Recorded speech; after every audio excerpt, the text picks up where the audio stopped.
dari SMA Negeri 1 Bangunrejo kelas 11 IPS 2 akan menjelaskan materi tentang Sultan Agung versus JP Con dan perlawanan Banten. Sebelum itu, kami akan memperkenalkan diri. Nama saya Melinda Agustina Putri. Saya Rahma Pramudita. Saya Kiki Apriani. Saya Madi Dimas Setiawan. 1. Sultan Agung versus JP Con. Sultan Agung adalah raja yang paling terkenal dari Kerajaan Mataram. Pada masa pemerintahan Sultan Agung, Mataram mencapai zaman keemasan. Cita-cita Sultan Agung antara lain: 1. Mempersatukan seluruh tanah Jawa, dan 2. Mengusir kekuasaan asing dari bumi Nusantara. Terkait dengan cita-citanya ini, maka Sultan Agung sangat menentang keberadaan kekuatan VOC di Jawa. Apalagi tindakan VOC yang terus memaksakan kehendak untuk melakukan monopoli perdagangan membuat para pedagang pribumi mengalami kemunduran. Kebijakan monopoli itu juga dapat membawa penderitaan rakyat. Oleh karena itu, Sultan Agung merencanakan serangan ke Batavia. Ada beberapa alasan mengapa Sultan Agung merencanakan serangan ke Batavia, yakni 1. Tindakan monopoli yang dilakukan VOC. 2. VOC sering menghalangi kapal-kapal dagang Mataram yang akan berdagang ke Malaka. 3. VOC menolak untuk mengakui kedaulatan Mataram. Dan 4. Keberadaan VOC di Batavia telah memberikan ancaman serius bagi masa depan Pulau Jawa.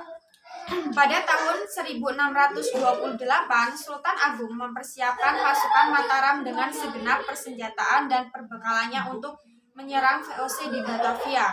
Pada waktu itu, yang menjadi Gubernur Jenderal VOC adalah JP Con. Pada tanggal 22 Agustus 1628, pasukan Mataram di bawah pimpinan Tumenggung Baureksa menyerang Batavia.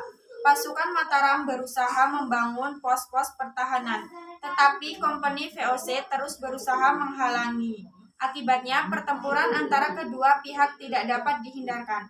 Di tengah-tengah berkecamuknya peperangan itu, pasukan Mataram yang lain berdatangan seperti pasukan di bawah Tumenggung Sura Agul-Agul yang dibantu oleh Kiai Dipati Mandurareja dan Upasanta.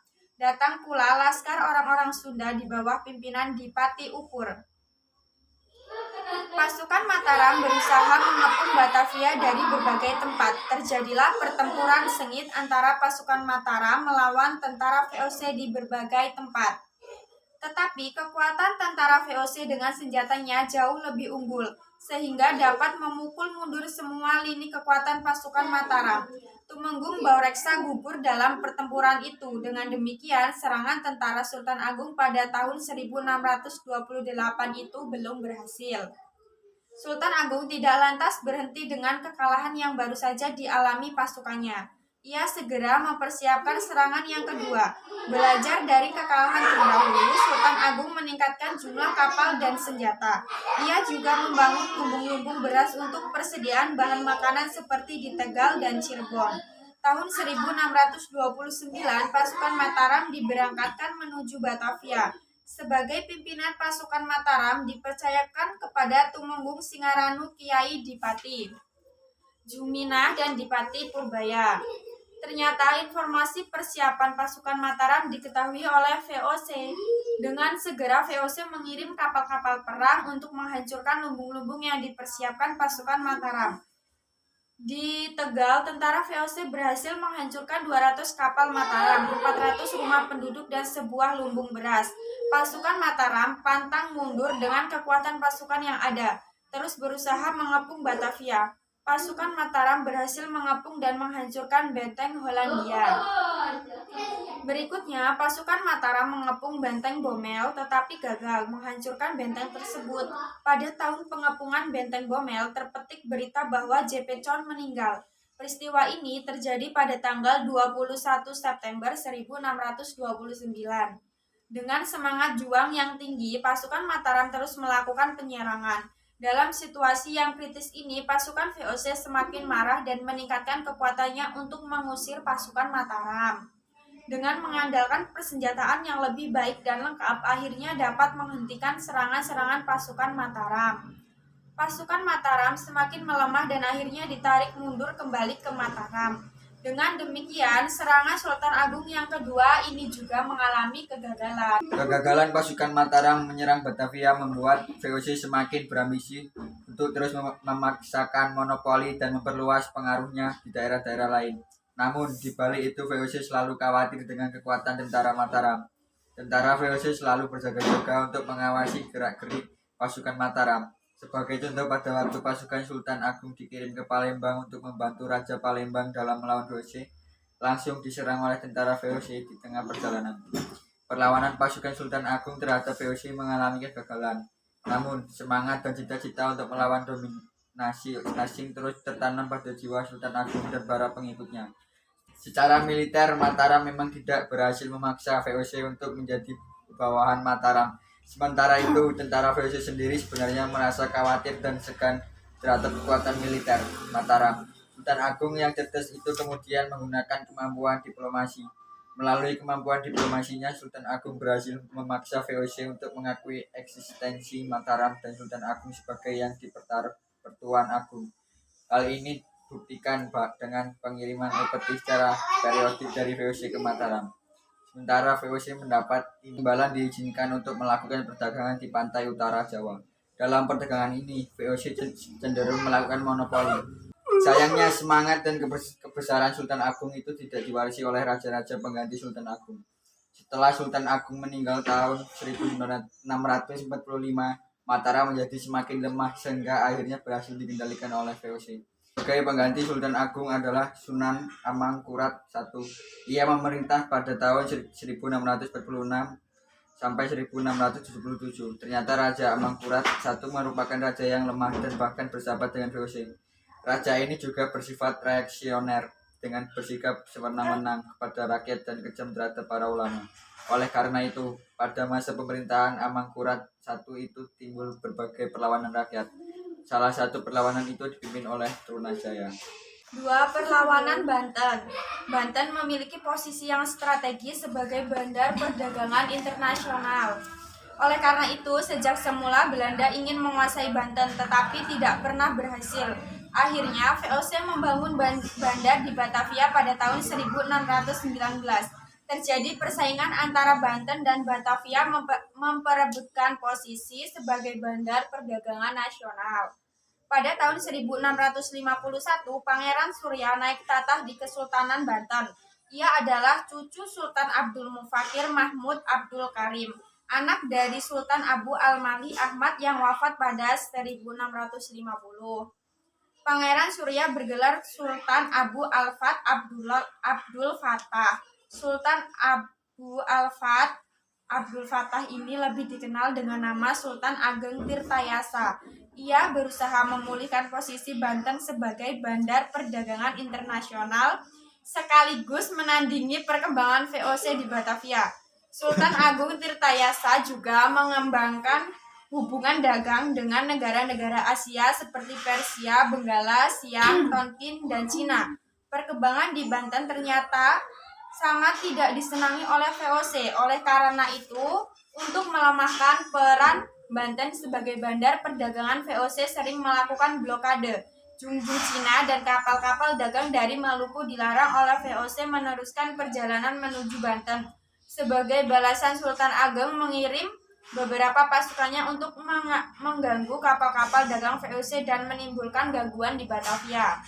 Dalam rangka memberi tekanan dan memperlemah kedudukan VOC, rakyat Banten juga melakukan perusakan terhadap beberapa kebun tanaman tebu milik VOC. Akibatnya, hubungan antara Banten dan Batavia semakin memburuk. Menghadapi serangan pasukan Banten, VOC terus memperkuat kota Batavia dengan mendirikan benteng-benteng pertahanan seperti benteng Noordwijk. Dengan tersedianya beberapa benteng di Batavia, diharapkan VOC mampu bertahan dari berbagai serangan dari luar dan mengusir para penyerang tersebut. Sementara itu, untuk kepentingan pertahanan, Sultan Agung memerintahkan untuk membangun saluran irigasi yang membentang dari Sungai Utung Jawa sampai Pontang. Selain berfungsi untuk meningkatkan produksi pertanian, saluran irigasi dimaksud juga untuk memudahkan transportasi perang. Pada masa pemerintahan Sultan Ageng ini memang banyak dibangun saluran air atau irigasi. Oleh karena jasa-jasanya ini maka Sultan digelari Sultan Ageng Tirtayasa. Serangan dan gangguan terhadap VOC terus dilakukan. Di tengah-tengah mengobarkan semangat anti VOC itu, pada tahun 1671 Sultan Ageng Tirtayasa mengangkat putra mahkota Abdul Nazar Abdul Kaha sebagai raja pembantu yang lebih dikenal dengan nama Sultan Haji. Sebagai raja pembantu, Sultan Haji bertanggung jawab untuk urusan dalam negeri. Dan Sultan Agung Tirtayasa bertanggung jawab urusan luar negeri dibantu putranya yang lain, yakni Pangeran Arya Purbaya.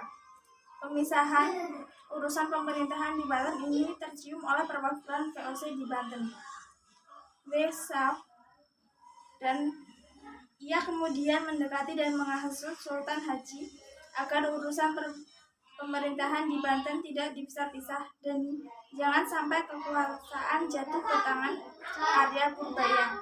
Karena hasutan VOC ini, Sultan Haji mencurigai ayah dan saudaranya. Sultan Haji juga sangat khawatir apabila dirinya tidak segera dinobatkan sebagai sultan, sangat mungkin jabatan sultan itu akan diberikan kepada Pangeran Arya Purbaya. Tanpa berpikir panjang, Sultan Haji segera membuat persekongkolan dengan VOC untuk merebut tahta Kesultanan Banten. Timbullah pertentangan yang begitu tajam antara Sultan Haji dengan Sultan Agung Tirtayasa. Dalam persekongkolan tersebut, VOC sanggup membantu Sultan Haji untuk merebut Kesultanan Banten, tetapi dengan 4 syarat. Yakni 1. Banten harus menyerahkan Cirebon kepada VOC. 2. Monopoli lada di Banten dipegang oleh VOC dan harus menyingkirkan para pedagang Persia, India, dan Cina. 3. Banten harus membayar 600.000 ringgit apabila ingin ingkar janji. Dan 4. Pasukan Banten yang menguasai daerah pantai dan pedalaman Priangan segera ditarik kembali. Isi perjanjian ini disetujui oleh Sultan Haji. Pada tahun 1681, VOC atas nama Sultan Haji berhasil merebut Kesultanan Banten. Istana Sorosowan berhasil dikuasai. Sultan Ageng Tirtayasa kemudian membangun istana yang baru berpusat di Tirtayasa. Pada tahun 1682, pasukan Sultan Ageng Tirtayasa berhasil mengepung istana Sorosowan. Sultan Haji terdesak dan segera meminta bantuan tentara VOC. Datanglah bantuan tentara VOC di bawah pimpinan François Tax. Pasukan Sultan Ageng Tirtayasa dapat dipukul mundur dan terdesak hingga ke Benteng Tirtayasa. Benteng Tirtayasa juga dikepung tentara VOC. Sultan Ageng Tirtayasa akhirnya berhasil meloloskan diri bersama putranya, Pangeran Purbaya, ke hutan Lebak.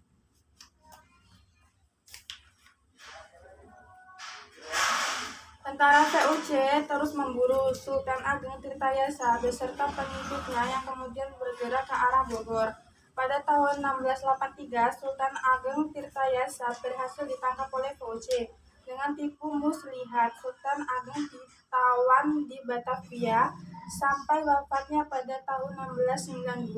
Semangat juang Sultan Ageng Tirtayasa beserta pengikutnya tidak pernah padam. Ia telah mengajarkan untuk selalu menjaga kedaulatan negara dan mempertahankan tanah air dari dominasi asing. Hal ini terbukti setelah Sultan Ageng Tirtayasa meninggal. Perlawanan rakyat Banten terhadap VOC terus berlangsung.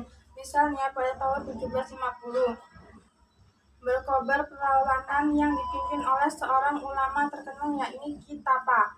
Pada bulan November 1750, gabungan pasukan VOC dan tentara kerajaan berhasil dihancurkan oleh pasukan Ki Tapa.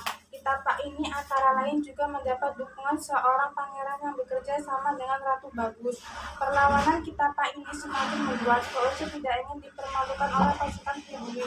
Oleh karena itu, pada tahun 1751, VOC mengerahkan pasukan gabungan yang jumlah sangat besar mencapai 1.250 personel untuk mengepung pasukan Ki Tapa dan Ratu Bagus. Pasukan Ki Tapa dapat didesak oleh VOC, namun Ki Kitapa dan Ratu Bagus dapat meloloskan diri dan pergi ke hutan untuk melancarkan perang gerilya. Kitapa telah menjadi lambang kekuatan Banten yang tidak pernah terkalahkan. Sekian Dari materi yang kami sampaikan, kami akhiri. Wassalamualaikum warahmatullahi wabarakatuh.